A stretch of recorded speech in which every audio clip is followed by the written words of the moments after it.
It's a new dawn, or at least that's what President Cyril Ramaphosa wants South Africans to believe. In what some are calling a last-ditch effort to rescue crumbling local governance structures, the president has officially launched a sweeping reform campaign aimed at derelict municipalities across the country. And not a moment too soon. For decades, many of South Africa's municipalities have been neglected, underfunded, mismanaged, and in some cases, completely abandoned. From collapsing water systems in the Eastern Cape, to refuse piling up on the streets of Limpopo, to electrical blackouts in northwest towns where the infrastructure is literally falling apart, municipal decay is not just a service delivery issue anymore. It's a national emergency. And now, the highest office in the land is stepping in. But will Ramaphosa's plan be enough to save these communities? Or is this just political theater ahead of the next elections? Before we unpack the drama and the policy, pause right here and hit that subscribe button. SA Unfiltered is your home for raw, real, and relevant South African political analysis. We go beyond headlines and bring you the truth, unfiltered. If you're tired of mainstream fluff and political spin, then this is the channel for you. Click subscribe, turn on notifications, and stay woke. Back to business. Ramaphosa's announcement came during a live televised address after weeks of mounting pressure from opposition parties, civil society, and even factions within the ANC itself. The plan, which is being called the Municipal Recovery and Revitalization Program, is set to focus on urgent infrastructure renewal, capacity building, and governance reforms across over 60 dysfunctional municipalities. But here's the kicker. Out of the 257 municipalities in South Africa, over 160 are deemed financially unsustainable or technically bankrupt. That's more than half. Think about that. We're not just dealing with a few potholes here. We're talking about towns where entire communities have gone months without clean water, where sewage runs through streets, and where the concept of electricity is a luxury, not a right. Ramaphosa said, and I quote, "No South African should be living under such degrading conditions. Our people deserve better, and we are going to act decisively to restore dignity at local level."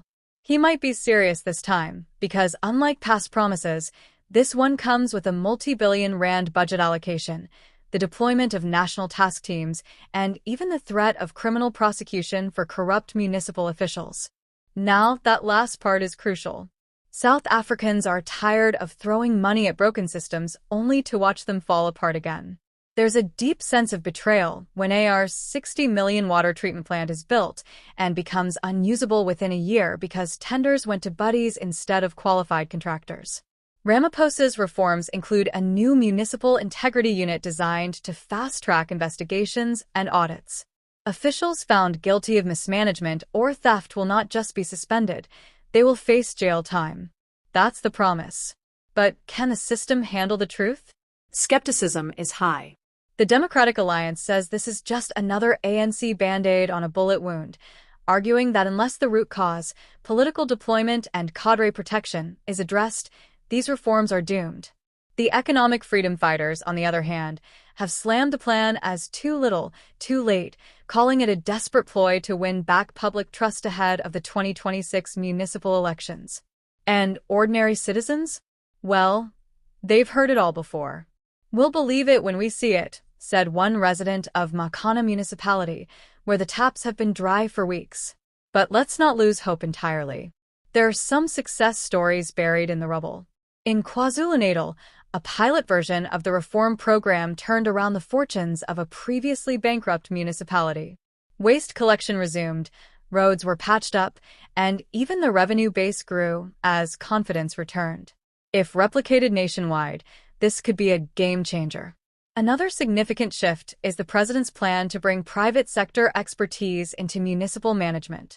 Yes, you heard that right.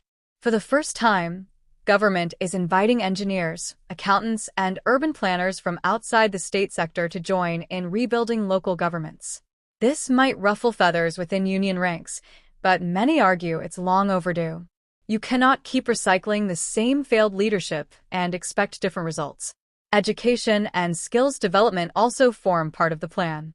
The government wants to train over 10,000 young professionals through a new local governance fellowship that will fast-track talented graduates into municipal roles. Imagine a future where municipalities are staffed not by corrupt cronies, but by skilled, passionate, service-driven professionals. It's possible, but only if the political will is real. And here's the most eye-opening part. Ramaphosa acknowledged, for the first time in years, that political interference is a major reason for municipal collapse. He didn't name names, but the implications were loud and clear.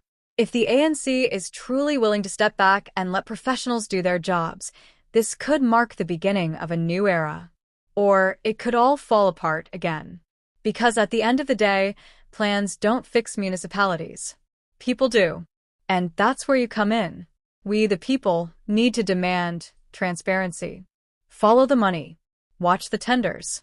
Attend municipal meetings. Ask questions. Refuse to let corruption hide in the shadows. These are our towns, our cities, our homes. We can't afford to be passive anymore. So what happens next? In the coming weeks, teams from the Department of Cooperative Governance will begin assessments of the first batch of failing municipalities. Emergency interventions will be rolled out. Infrastructure upgrades will begin. And hopefully, prosecutions will follow where necessary.